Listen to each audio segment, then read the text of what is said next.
Hello hi dears നമുക്ക് ഇന്നൊരു hair spa ചെയ്യുന്നത് എങ്ങനെയാണെന്ന് നോക്കാം. അതിന് ആദ്യമായിട്ട് മുടി നന്നായിട്ട് ഷാമ്പു വാഷ് ചെയ്ത് കഴുകണം. അതിന് സ്പാ ചെയ്യാൻ വേണ്ടി വന്നത് ചക്കരയാണ്. അപ്പോൾ ചക്കരയുടെ മുടി നന്നായിട്ട് ഞാൻ ഷാമ്പു വാഷ് ചെയ്ത് തോർത്ത് കൊണ്ട് നന്നായിട്ട് ഉണക്കിയ ശേഷമാണ് ക്രീം അപ്ലൈ ചെയ്യാൻ പോകുന്നത്. അതിനായിട്ട് സ്പായുടെ ഒരു ക്രീം എടുക്കുന്നുണ്ട്. അത് നന്നായി സ്കാൽപ്പ് നല്ലതുപോലെ ആക്കി അതിലേക്ക് നമ്മൾ ഈ ക്രീം അപ്ലൈ ചെയ്യണം. എന്നിട്ട് നമുക്ക് നന്നായിട്ട് മസാജ് കൊടുക്കേണ്ട കാര്യമുണ്ട്. പിന്നെ വലിയ മുടിയുള്ള കുട്ടിയല്ലാത്തത് കൊണ്ട് നമുക്ക് ഇത് അപ്ലൈ ചെയ്യാൻ നല്ല എളുപ്പമായിരുന്നു.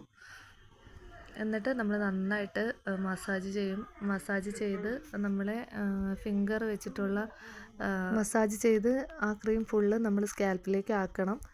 അതിനുശേഷം ബാക്ക് നെക്ക് നമ്മൾ നന്നായിട്ട് മസാജ് ചെയ്യുന്നുണ്ട്. അതോടൊപ്പം തന്നെ ഷോൾഡറും നന്നായിട്ട് മസാജ് ചെയ്യും. അപ്പം നമുക്ക് നല്ല ഒരു റിലാക്സേഷൻ കിട്ടാൻ വേണ്ടിയിട്ടും ഒക്കെയാണ് നമ്മൾ ഈ മസാജ് ചെയ്യുന്നത്.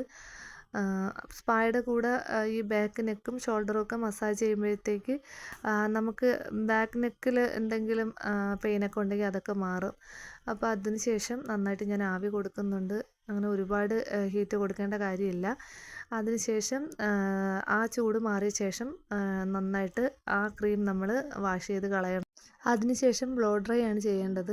ഈ സ്പായുടെ വലിയൊരു ഗുണമെന്ന് പറഞ്ഞാൽ നന്നായിട്ട് താരൻ കുറയ്ക്കാനും മുടി വളരാനും നമ്മളെ മുടിയുടെ സ്പ്ലിറ്റൻസ് കുറയ്ക്കാനും ഒക്കെ സ്പാ ഒരുപാട് സഹായിക്കും. നമ്മൾ ചില കസ്റ്റമറിനോട് പറഞ്ഞവർക്കത് മനസ്സിലാവത്തില്ല. പക്ഷേ സ്പാ ഒരു തവണയെങ്കിലും ചെയ്തിട്ടുള്ള കസ്റ്റമറിനോട് ചോദിച്ചാൽ അവരതിൻ്റെ റിസൾട്ട് പറഞ്ഞു തരും.